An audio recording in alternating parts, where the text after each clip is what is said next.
Ahora, middleware es...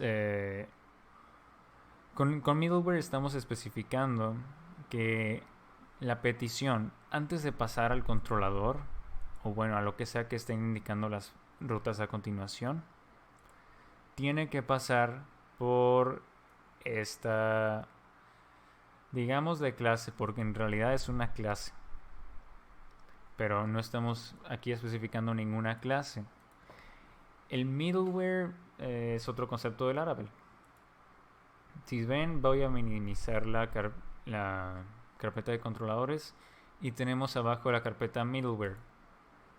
Tenemos varios. En este caso, con auth estamos especificando authenticate. Mm, ok, faltan 10 minutos. Esto no le estoy infiriendo el nombre de la clase ni nada por el estilo, sino que ya está declarado en Laravel de esa forma. Ahora les voy a mostrar la parte en donde se asocia esta cadena con este middleware solo para que no haya una confusión, ¿no?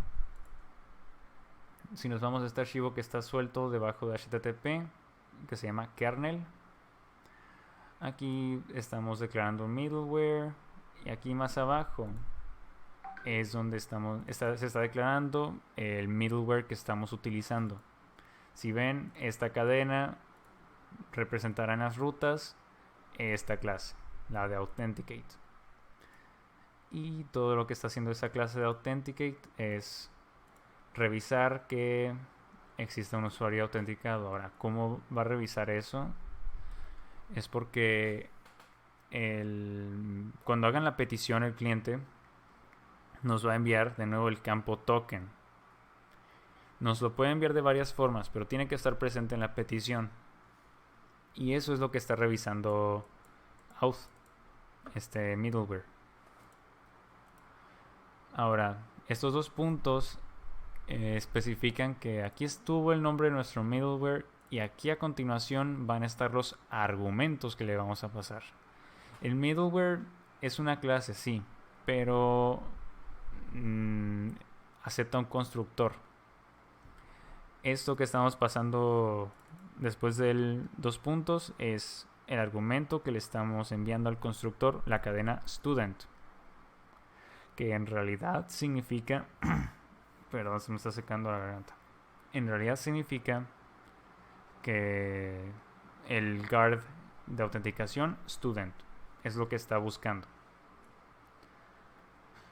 En el sistema real ya encontrarán varias rutas encerradas de esta forma. Así que si tienen que hacer una nueva, pues se van fijando en las que ya hay, ¿no? Y también está en la documentación esta especificación de las rutas. Hay una página completa dedicada a las rutas. Muy bien. Aquí ya declaramos esta ruta de obtener mis propios datos como estudiante y falta que el estudiante pueda cerrar su sesión. Para eso vamos a llamar a la ruta logout y le vamos a llamar student logout. Voy a corroborar que es el mismo nombre, sí. Ahora, el verbo de esta acción va a ser post. Tradicionalmente, para cerrar sesión se utiliza post. Creo que he visto a gente utilizar delete en el pasado porque prácticamente estás borrando tu sesión, ¿no? Pero lo más común es utilizar post. Muy bien. A ver, una duda. Gracias, Diego. Con esto hemos declarado los tres métodos de controlador que hicimos para los estudiantes. Lo mismo vamos a hacer para el staff, pues voy a copiar todo esto. En este caso, los miembros del personal van a utilizar van a estar bajo la ruta staff, ¿no? Ellos van a utilizar staff, login, staff me, etcétera. Ahora, eso sí, estos ya son todos los métodos que hemos declarado hasta ahora. Los podemos probar. Pero antes, no sé si recuerdan de la sesión anterior que mencioné este archivo .env, en donde tenemos variables de entorno, es decir, que solo son relevantes en nuestra computadora en la que estamos desarrollando, o en el caso de producción, pues el servidor de producción.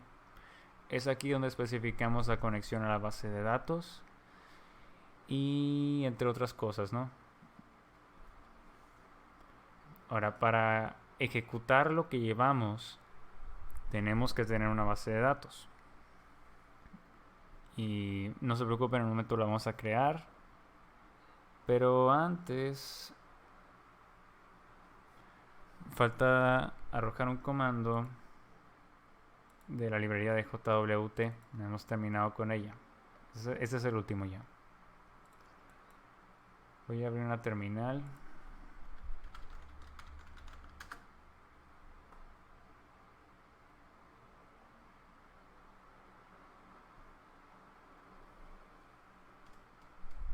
Muy bien. Y vamos a escribir php artisan. Va a ser un comando artisan. JWT secret. Este comando no viene por defecto en Laravel. Este comando lo está declarando la librería esta de JWT en Laravel. Voy a dar enter. ¿Y qué es lo que va a hacer? Fíjense, generó un hash aquí, ¿no? Este hash es el que va a usar en esta computadora para encriptar los tokens de autenticación. Si recuerdan, pues los tokens eran una cosa encriptada, ¿no? Toda computadora tiene que tener una versión diferente de este hash que se genera con este comando. Y pues este hash está guardando en el archivo de variables de entorno, JWT secret. Se generó sola esta línea, ¿no? Y bueno, ya con eso podemos autenticarnos de forma segura. Dos computadoras no deberían compartir el mismo, creo que se le llama llave del algoritmo. Bueno, falta añadir la base de datos. Si se fijan, están como segmentadas las variables de entorno. Entre estas tenemos este bloque donde todas las variables comienzan con db. Bueno, todo esto es referente a la base de datos, como se mira, ¿no? Entonces, db connection, pues vamos a dar MySQL. Esto es el driver, déjenlo así. Pero ejemplos, otras cosas que podemos usar es SQLite. Creo que para el servidor de Microsoft era MS SQL, etc. Y esto obviamente se especifica en la documentación de Laravel. El host de la base de datos es la dirección en donde está el servidor de base de datos. En este caso lo voy a hacer en local y ustedes también. Entonces lo dejamos así, 127.0.0.1, pues es equivalente a localhost, ¿no? El puerto, por defecto, el puerto de MySQL es este, 3306. Si saben que tienen otro, pues ponen otro. Pero si ustedes lo instalaron, una instalación vanilla, una instalación estándar, su puerto de MySQL es 3306. Así que lo dejan así. Y luego aquí tenemos el nombre de la base de datos. Ahora, Pues es MySQL, ¿no? En MySQL hay una base de datos, es verdad, y hay una serie de esquemas. Los esquemas son como pequeñas bases de datos, es como organizar tu base de datos en carpetas. Esta variable, aunque se llama dbDatabase, en realidad se refiere a nuestro esquema de MySQL. En otros tipos de bases de datos, por ejemplo la de Microsoft, esto sí tendría sentido, ¿no? Porque en la de Microsoft creo que sí se le dice database directamente, porque un servidor tiene varias bases de datos. Aquí en la nomenclatura de MySQL es una base de datos, varios esquemas. Entonces, ¿cómo le vamos a poner? Aún no la creo, ¿eh? Voy a decidir aquí cómo le voy a poner. Le voy a poner escuela db. Aquí sigue el usuario de la contraseña. Cuando tú instalas MySQL, te va a pedir... No, puede que no te lo pida. O que lo dejes con los valores por defecto. Por defecto creo que el usuario de MySQL es root, ¿no? Tal como viene aquí. Y una contraseña vacía. Ahora, si tú tienes contraseña en tu servidor de base de datos, o cuando instalaste MySQL especificaste una contraseña que es lo que te recomienda, pues la pones aquí.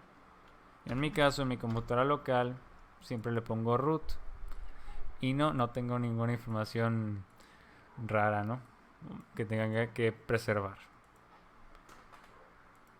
Así que en mi caso, estas son mis credenciales de la base de datos local, que se usan en un entorno de producción. En un entorno de producción, pues esto va a ser una IP, o si están dentro de la misma computadora, pues lo pueden dejar como localhost, tanto la base de datos como el servidor web, quiero decir.